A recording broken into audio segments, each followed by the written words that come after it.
Jim from Jim's Coleus Seeds, as promised. Here it is, the delayed seed separation video I promised. So it's never too late. Actually, you can harvest your seeds as long as you have a coleus that's producing a seed stalk and flowering and so forth. It's never too late to harvest seeds. I find that even during the springtime, once my coleus are out of the trays into my greenhouse and I'm maybe starting to pot them, I noticed this year especially some of them went right to seed stalk. I mean, like the mosaics, they were slow growing, a few of them, but a lot of them went to seed stalks really early on. And then there's others like my fishnets, which refused to seed this year, and my Darth Vader, which was stubborn, even hitting it with the seed, with the bloom booster, was very late. Now I can't stop it. It's just crazy with seed stalks. So anyway, so we're gonna do a video on how this system I used. I mean, I just found over the years it's the easiest way to do it. For a homeowner, it's very simple to harvest your own seeds. For, you should be able to, if you have say 4 different coleus, you should be able to easily harvest and separate the seeds and store them for a few years. I mean, coleus seeds are viable for up to 5 years. Once you start getting past 3, I mean, if you have an abundance of plants and so forth, then throw them out, because they're pretty, if you have a lot of them, there's no need to really plant older seeds. So the mature, more viable mature seeds are your best bet. So anyway, I'm going to show you the system I use. Again, I harvest thousands and thousands of seeds because I sell them on my eBay listing. And again, if you're new to my channel here and you want to get some Jim's Coleus seeds from the plants that I feature on my videos and I sell at the farmer's market, and just beautiful, beautiful different coleus. Like this is a beautiful rustic coleus, and it has like a little, it's a rustic looking, but it has a little bit of pink and red going on. These are really beautiful. I get them, I just get them every year. I grow them every year. And they're just, I mean, as plain, compared to Kongs, say, as plain as they are, they're just beautiful in their own right. So, so I'll have these and Kongs, different variations of Kongs. Here's a colossal marble. I'll have colossal marble seeds also, and they come in different colors. They'll be darker, they might be green like this, so it really depends. The seeds come out differently. Kongs, jitters, rustic. I'll try to get some Darth Vaders out. I have some seed stalks, but not like abundant like Empires or Scarlet Kongs or anything like that. But so pretty easy to harvest your seeds. Again, store them in a cool, dry place, say a closet or something. Store them in a cool, dry, dark place until you're going to use them. Or if you plant a certain amount or whatever and you're done for the season, put them in a closet marked. Cool, dry place is best. Keeps them fresh. So before we go in, actually, I just wanted to show you real quick. Here are my planters. I'm going to be cutting these down soon. I'm still going to harvest a few of these. But this is an example of a clearly mature seed stalk. Now, these are brown. The seeds are still in these pods, and I'll get into it further when we go inside. But once you cut your seed stalks, you want to make sure you dry them out completely. The drier they are, the more easily the seeds will fall out from the pods, and the less pod chafe you'll get in your seeds. But like I said, we'll get into that further. But you can see these are all brown, and I'm leaving them out for a little longer. Still have some bees out here, so let's let them have some more pollination. Let's have them give the bees some more dinner, some more food and so forth for the season before it's winter hibernation. So, but you can see these are really well mature, ready to cut, absolutely ready to cut. And you can still see some other ones that are still flowering. And again, here's the Darth Vader. You can see I have a number of seed stalks growing, and you can see coleus are different. Different coleus. Some coleus have a little more. Their seed stalks may be a little more abundant. Excuse me. We get a lot of Coast Guard and Apache helicopters and state police helicopters flying around here. Again, I'm right by the coast, so we always got something flying over my house here. So, but anyway, you can see they're smaller. They're a little more dainty than the Empire Kongs and so forth. And you know, maybe that's because you can see the leaves on the Darth Vader are more narrow. They're smaller. So, but that doesn't really matter. But again, I'm going to be harvesting. I'm letting these stay out. I'm just keeping an eye on the forecast. We're not getting anywhere near frost yet, so we're going to leave these and let them get pollinated. You can still see they're developing. And again, they'll just keep growing taller and taller. But we got a lot here, so I'm hoping. Again, if you want to buy some seeds off of me on my Jim's Coleus eBay listing, I'll have seeds listed for the next few months. But early on, if you do want Darth Vader seeds, just shoot me an email or a message here or on my Instagram channel that you're interested in seeds, and specifically Darth Vader. These are really cool, and I'll make sure I get some out to you. So, all right, so let's head inside and I'll show you how I separate these babies. And speaking of Darth Vader coleus, here's a couple other ones. These I grew, obviously, I had some seeds last year, and I grew a bunch. And I got two different colors. There's some darker colors and lighter colors. So, you know, when you do get seeds from me, Darth Vader seeds, and I find this is what drives me, which is, it makes it more exciting, is you're never going to know really what color you're going to get.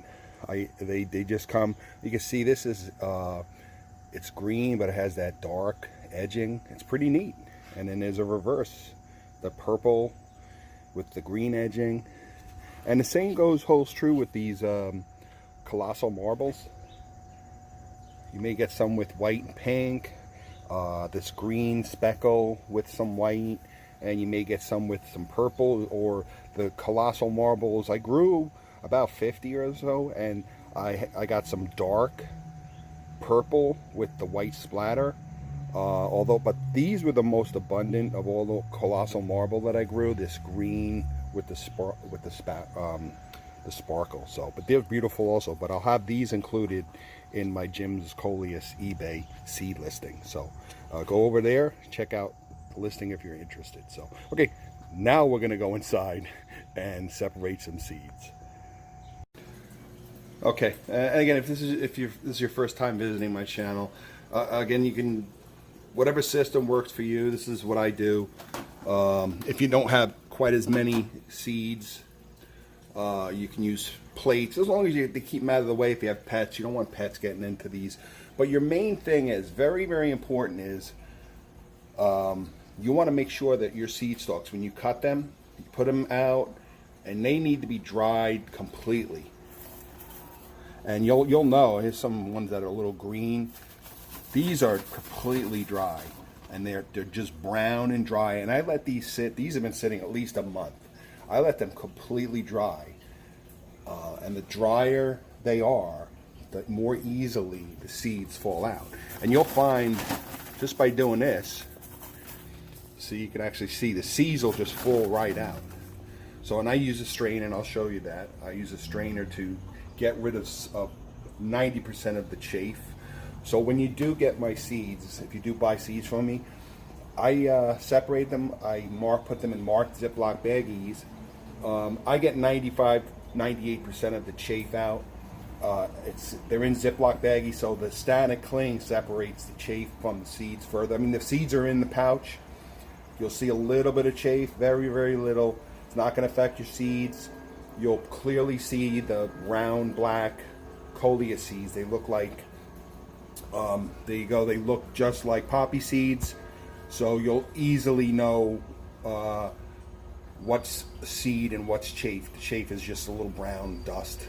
It's not going to affect the coleus. But like I said, I get 98% of it. It's not a big deal. So again, those are still green. We're going to let them sit. I move them around a little bit away from each other so we don't mix anything. But there's going to be no there's going to be no contamination here, no cross-pollination, because I'm very careful with it. Again, some I have more seeds than others, and it all depends. You can see an empty fishnet container pretty much. I have a few seeds from last year. Bummer. I have a couple of chipotle. I might include one pack here and there. I really don't have too many. I'm going to save some for myself. But you'll have about 6 variety of coleus seeds from my collection here. Again, that's Jim's Coleus on eBay. Check it out now. I got seeds listed, and I ship internationally as well. All right, here's my other assistant. This is Maximus, my black cat. How fitting for Halloween, right, Max? So he's my assistant. I'm invading his table. He's a little upset. So, all right, buddy. So anyway, here we go. This is basically, I got organized my Ziplocs. Again, this is just because the way I sell my coleus seeds, I use these Ziploc baggies to store the seeds and ship them out. And I have some of my labeling pouches and so forth. So I use these. You get one of these standard colanders. Obviously they're very fine, and that helps to separate the chaff. So I'll give you a little demonstration now on how I separate the coleus seeds from the chaff. Okay, so here we go. All right, so just for purposes of the video, these are rustic. Doesn't make a difference which one it is. It's all the same. These are rustic. When I have a big tray like this, what I basically do at first, I'll just kind of crunch them a little bit.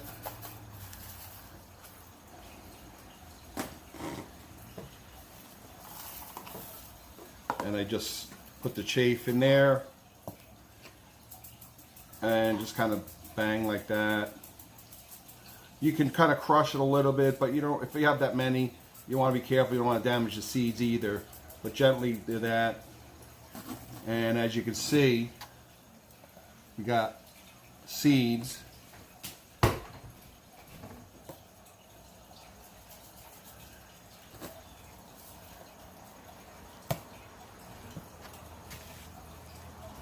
And what I'll do is further kind of just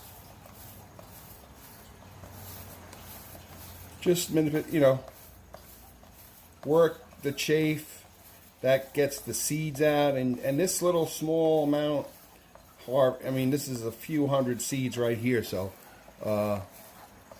you got an awful lot of seeds. And we'll throw them in, and you're going to see the seeds just fall out on the plate. And you can see there's a little bit of chaff in there. And why I like to use these paper plates, and I get uncoated white paper plates, because the coating, it's rough, and a lot of the dust of the finer chaff gets stuck on the plate, and then the round coleus seeds just kind of roll away. And that's how I keep myself from going mad trying to separate these seeds, and why I get about 98% chaff free. And again, this little chaff, it's all dried out. It's not going to mold up in Ziploc baggies. You don't want to put, that's another thing too, when you cut your your coleus seed stalks, here's an example of one that's still green. You do not want to put them in Ziploc bags to store because they'll mold up. You need to let them sit out, whether it's in a tray or plate or whatever, again, away from animals, and let them completely dry, air dry, and then crush them all up, get the seeds, and then you can store the seeds in Ziplocs. Okay, so you can see they look very much like poppy seeds. They're round black seeds. There's a little bit of chaff, and again, that'll separate even further. I'll run them through that colander one more time, and then into Ziplocs.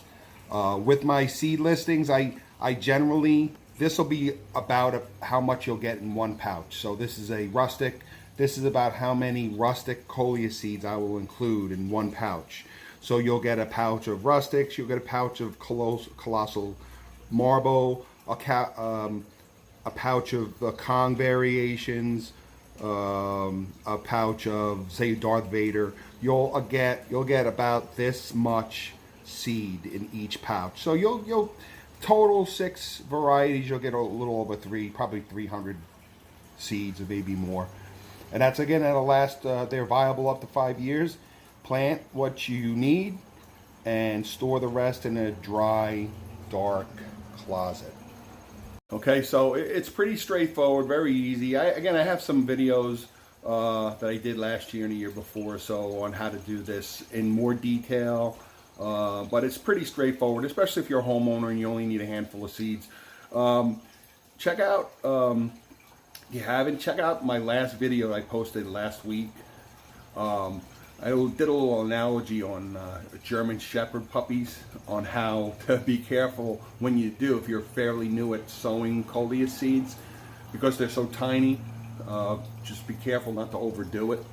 So it was kind of a funny analogy, so I think you enjoy it. So again, Jim's Coleus on eBay. I'll have listings through the fall for seeds until I run out. Again, as with my YouTube channel revenue, the farmer's market, and my YouTube sales, I donate a portion to USO Wounded Warriors. Just a shout out to my buddy John Cahill, who was on the USS Whipple. This boat actually is retired now. It's serving in the Mexican Navy under a different name. Just a shout out to John Cahill if you're out there. Haven't seen you in like 20 years. I'm not sure where you are. But anyway, USS Whipple. Again, portion of all my sales I donate to USO, Wounded Warriors, on a regular basis. And I can't do it without you guys watching my videos. Those of you who bought coleus from me at the farmer's market, my seed sales, all possible by you guys. So thank you very much on behalf of USO and Wounded Warriors. So, okay, I'm putting together a little video coming up next couple of weeks on maybe some of the best tips on growing coleus. So stay tuned. We'll keep the channel as active as we can in my winter. I did ship some seeds out to some followers in Australia, England, Thailand. So it's, well, at least Australia is their spring and summer, so they're growing. And also in the United States is those people who are blessed to not have winters, so they can grow coleus all year long, so lucky them. So, okay, all right, thanks for watching Jim's Holiest of Coleus. Enjoy the holidays coming up. I'll see you before then, but take care, everyone. Stay healthy.